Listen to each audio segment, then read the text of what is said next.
O judô ele foi fundado em 1882 pelo Jigoro Kano, que era um intelectual... 1882. Caramba, o bagulho é já tem antigo, tempo. né? Por um intelectual japonês que chegou a trabalhar no Ministério de Educação, era um professor.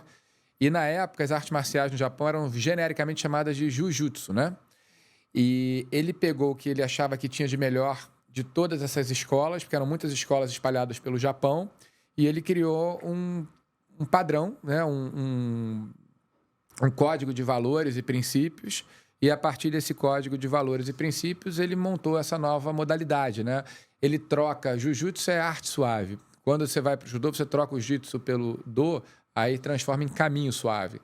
Então, na nomenclatura, já tinha ali a intenção dele, né? Fazer com que aquela arte marcial fosse um caminho para além do tatame, né? Formando atletas e formando pessoas. Nessa época, o Japão tinha acabado de se abrir para o mundo, ele estava 200 anos fechado.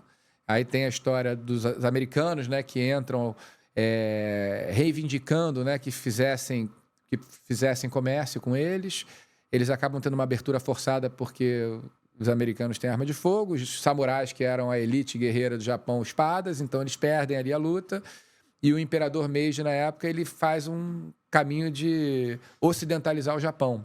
Então, ele abre as portas e, ao mesmo tempo... Que ano era isso, mais ou menos? Isso no final do século XVIII, né? No final do século XIX. E aí o Japão se moderniza rápido, ele extingue oficialmente, formalmente, a classe dos samurais no Japão em 1876, e o Jigoro Kano, 6 anos depois, ele faz o judô, mas ele bebe da fonte dos samurais, que era o Bushido, né? Que é o código...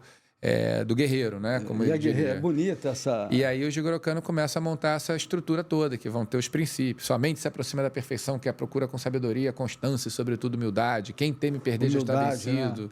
Quando verificares que nada sabes, terás feito o primeiro progresso no aprendizado. E por aí vai os princípios que definem o que é o judô. E eu também admiro muito aqui o povo japonês, né, cara? Assim, um povo, assim... brilhante, né? Assim, unido, né? Assim, humilde, né? Assim, inteligente, que valoriza a cultura dos mais antigos, não tem isso? O respeito, ele é uma característica de toda a arte marcial e que tem muita inspiração na cultura japonesa, né? Que tem essa relação muito clara e forte com hierarquia, com quem veio primeiro. Então, isso está na história da cultura japonesa e a gente acaba herdando também no judô, né? Eu já morei lá na casa do Gordinho, moravam vários japoneses, né? Ele é casado com a japonesa, né? Emiko, o nome dela, né? E eu sempre ficava lá, então sempre tive uma admiração, os caras casca grossa, assim, e alguns surfistas muito bons, né, cara? Um povo dedicado, né? E você vê que em todas as situações que o Japão passa, ou depois da guerra, ou então depois de problemas que eles têm, assim, de muitos temporais, você vê que eles se unem, reconstroem, né, cara? Assim, você vê várias vezes eles são tsunami, né? Então eles se unem, aqueles lá tem umas tempestades de casca grossa, né? Já viu? Já passou alguma lá? Eu já passei por alguns terremotos lá, né? Que eu já fui umas 20 vezes para o Japão, né? Porque a gente acabava indo muito porque era o lugar, né? Onde está a escola do judô, a origem está lá. E é impressionante, assim, como as cidades, como tudo é organizado, né? Você já foi para lá, né, Rio? Já estive lá. É impressionante, é um lugar, assim, que parece outro planeta. Eu estive lá, foi até uma situação gozada, né? Foi o dia que abriram o novo aeroporto de lá, já faz muito tempo, eu estava voltando de Bali, e aí eu ia fazer só uma escala voltando para o Havaí, né? Aí fecharam o aeroporto, quebraram todo o aeroporto, eu fiquei lá na maior roubada, sem nada, não falava a língua, né? Mas sempre é uma experiência e minha admiração sempre vai continuar com os japoneses. Não, essa história, por exemplo, da máscara que a gente acostuma a ver com a máscara do Covid, desde 95, a primeira vez que eu fui para o Japão, você vê um percentual grande de japoneses nas ruas com a máscara. A gente ficava olhando, na verdade, é a pessoa que está gripada, né? E ela usa para proteger os outros, né? Não é para se proteger, é para proteger os outros. Já existe assim... E aquilo para a gente era muito emblemático, né? Falando da cultura japonesa. Né? Imagina no Brasil, você tá naquela época, né? Não existia a possibilidade, né?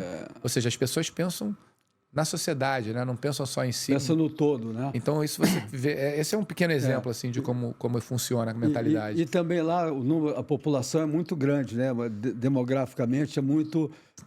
né? Então, para o metrô, para o ônibus, para todas as situações, você tem que estar educado, saber respeitar, porque senão não tem essa convivência, né?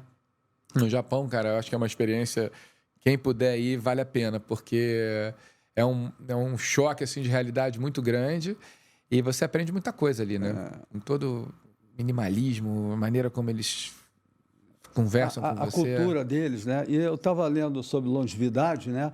E tem uma ilha lá que são os cidadãos mais longínquos que tem no mundo, né? Você já mesmo? viu? Não sabia que era lá. Eu sei que no Mediterrâneo tem alguns lugares Mediterrâneo, importantes. né? Eles estudam as alimentações. Eu não sei qual é a ilha lá, mas lá tem várias ilhas. Mas é um povo que come muito arroz, come muito peixe, uma boa alimentação. Não tem tudo que a gente já sabe não Aham, faz, aham. né?